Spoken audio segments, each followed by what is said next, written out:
کو ختم کر کے ہم نے لیوی لگائی تھی سو دیٹ پروونسز سے شیئر نہ کی جائے. دوسری بات اس میں یہ ہم نے رکھی تھی کہ اب یہ Khaqan Najeeb sahab sorry to interrupt you, basically جو لیوی ہے یا جی ایس ٹی، یہ سارے معاملات ظاہر ہے نچلی سطح کے عوام نہیں جانتے ان کو ریلیف مل رہا ہے نہیں مل رہا ہے. جب ایک عام آدمی پیٹرول ڈلوانے جاتا ہے تو وہ یہ دیکھتا ہے کہ اس کو کتنا فرق پڑ رہا ہے. سو یہ امپورٹنٹ سوال ہے، ظاہر ہے لوگ اسی وجہ سے یہ سوال کرتے ہیں. اب یہ حکومت کے اپنے جو اعداد و شمار ہیں یہ تو ایک گورکھ دھندا ہے نا، وہ تو یہی بات کرتے ہیں. جب جن کے آگے مائک لگاؤ ہم نے تو یہی سنا ہے کہ وہ یہی کہتے ہیں کہ ہمیشہ سے ایسے ہی چلتا رہا. ریلیف کے اوپر بات ہو رہی ہے کہ ریلیف کیوں نہیں مل پا رہا؟ سو پہلے تو سمجھنے کی بات یہ میں نے جیسے کہ پی ایل، پھر کلائمیٹ لیوی ہے ایک، پھر امپورٹ ٹیکسز ہیں.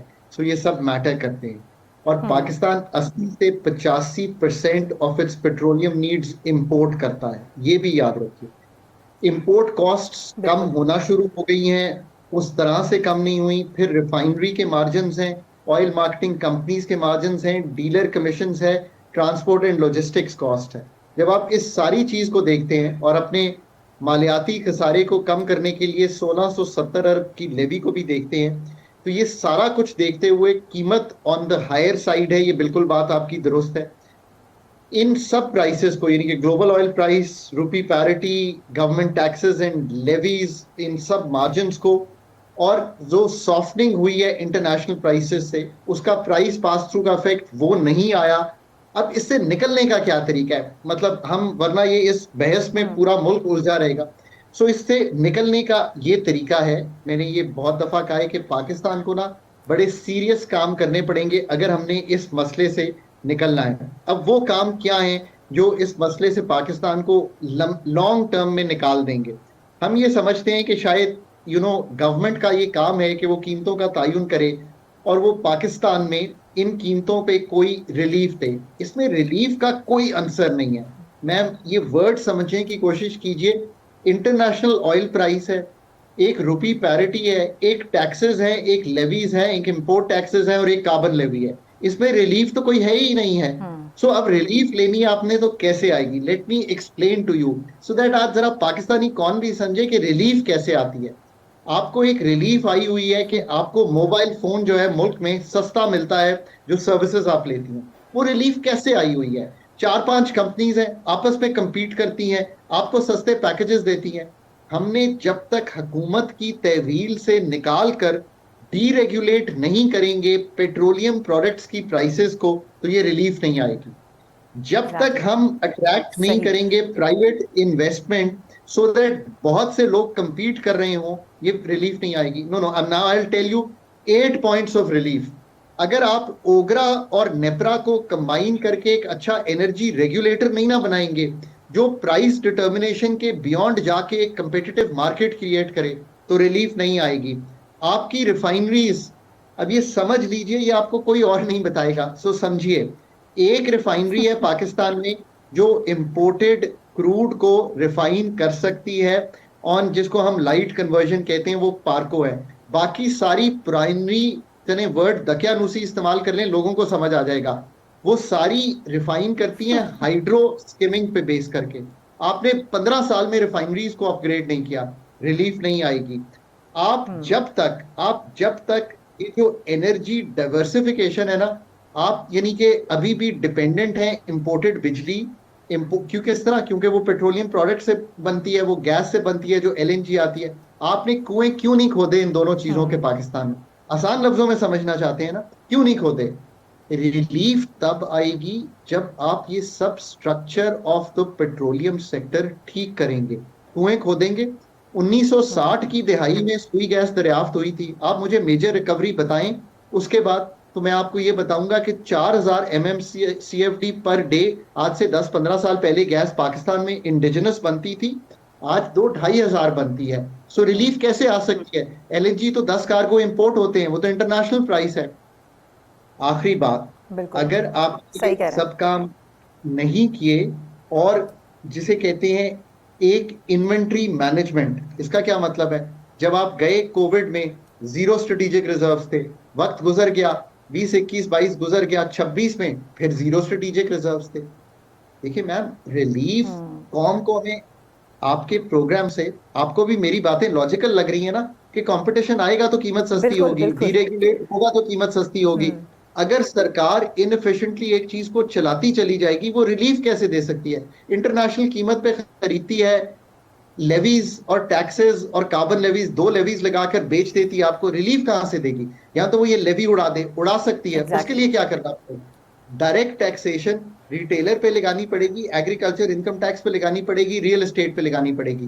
ملک ہی نہیں تیار ہوتا، ریٹیلرز پہ ٹیکس لگاتے ہیں، وہ سڑکوں پہ آ تو وہاں سے وہ گین کریں گے تو یہاں پر وہ ریلیف دے سکیں گے. اچھا یہ بھی بتائے گا علی پرویز ملک صاحب تو یہ بھی کہہ رہے ہیں کہ ہم بہت جلد ایران سے تیل خرید کر کچھ اس کو اپنے آئل کے ساتھ مکس کر کے عوام کو ریلیف دیں گے. اب انہوں نے یہ شوشہ بھی چھوڑا ہے، یہ پاسبلٹی ہے؟ اور اگر ہے، ظاہر ہے جو نظر آتی ہے، تو وہ کب تک پھر پاسبل ہو سکتا ہے؟ ابھی تو دور دور تک اس حوالے سے کوئی میکانزم ہی نہیں بنا. ایران کے ساتھ اب ٹریڈ میں آگے بڑھنا چاہیے. ایک کسی بھی چیز پہ بلیو نہیں کرنا چاہیے کہ ہم اس پہ ریلائی کریں گے. ایک اوور آل فریم ورک بنانا چاہیے. ہم پیٹرو کیمیکلز، کروڈ، تیل، یہ چیزیں، معدنیات ضرور وہاں سے منگوا سکتے ہیں. ہم وہاں پہ textile, value added agriculture, cement, یہ سب کچھ بیچ بھی سکتے ہیں. یہ ایک فریم ورک بننا چاہیے. Let's think deeply. پاکستان میں اسکیل کرنا ہے نا ان چیزوں کو. یہ چھوٹی چھوٹی چیزیں ہیں کہ تیل منگوا، تیل تو آلریڈی $1 بلین کے قریب آتا ہے، وہ انفارملی پاکستان میں بک رہا ہے. اب آپ کروڈ منگوانا چاہتے ہیں. میں پھر کہوں گا کہ آپ نے ایک زمانے میں سنا ہوگا کہ رشین کروڈ آنا تھا، پھر کیا ہوا؟ پھر پتا چلا کہ ہائیڈرو سکمنگ میں وہ جو ہارڈ کروڈ ہے وہ تو ریفائن ہی نہیں ہو سکتا. یہ بات تو میں نے جب آپ منگوانے گئے تھے تبھی کہہ دی تھی. اب پارکو تو شاید ایران کا کروڈ کر سکتی ہے ریفائن، باقی مجھے نہیں معلوم، اتھارٹیز کو ٹیسٹ کرنا ہے. میرا یہ خیال ہے کہ شاید وہ کروڈ اتنا ایزیلی ریفائن نہیں ہوگا. سیمپل لے کے دیکھ لیں، شاید ہو سکتا ہو. اب اگلی چیز آئی پی پائپ لائن ہے، اس میں آپ کو بڑھنا چاہیے.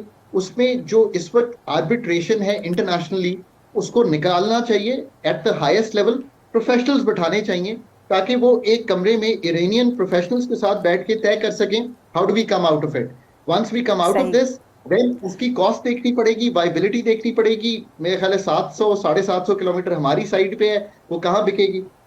آخر میں کہنے کا مقصد یہ ہے کہ یہ ساری اپرچونٹیز تو ہیں ایران کے ساتھ، ان کو عملی جامہ پہنانا is something very different. ٹھیک ہے خاقان صاحب، بس شارٹلی بتا دیجیے گا. میں پہلے بھی ایک آدھ بار آپ سے سوال کر چکی ہوں کہ ابھی ریسنٹلی اگر ہم دیکھیں تو انفارمل ٹریڈ تو پاکستان میں ہو رہی ہے نا ایرانی آئل کی، لیکن اگر یہ آفیشیل ہو جاتا ہے اور فارملی سب کچھ ہو جاتا ہے تو قیمتوں میں کتنی کمی آپ دیکھ رہے ہیں ہو سکتی ہے؟ ایک تو یہ کہ آپ کا ریونیو بہتر ہو جائے گا بیکاز یہ وداؤٹ ٹیکسز بک رہا ہے تو آپ اس پہ ریونیو لے سکیں گے. That's the first thing.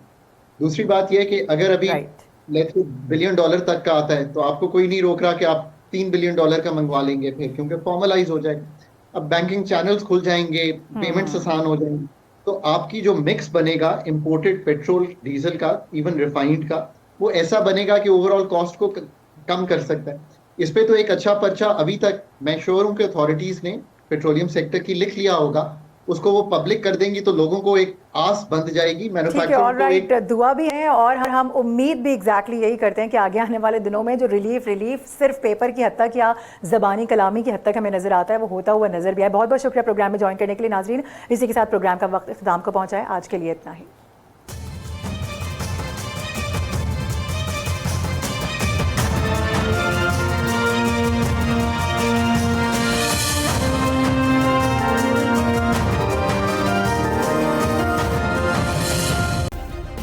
Subscribe کریں اور بیل دبائیں تاکہ کوئی خبر رہ نہ جائے.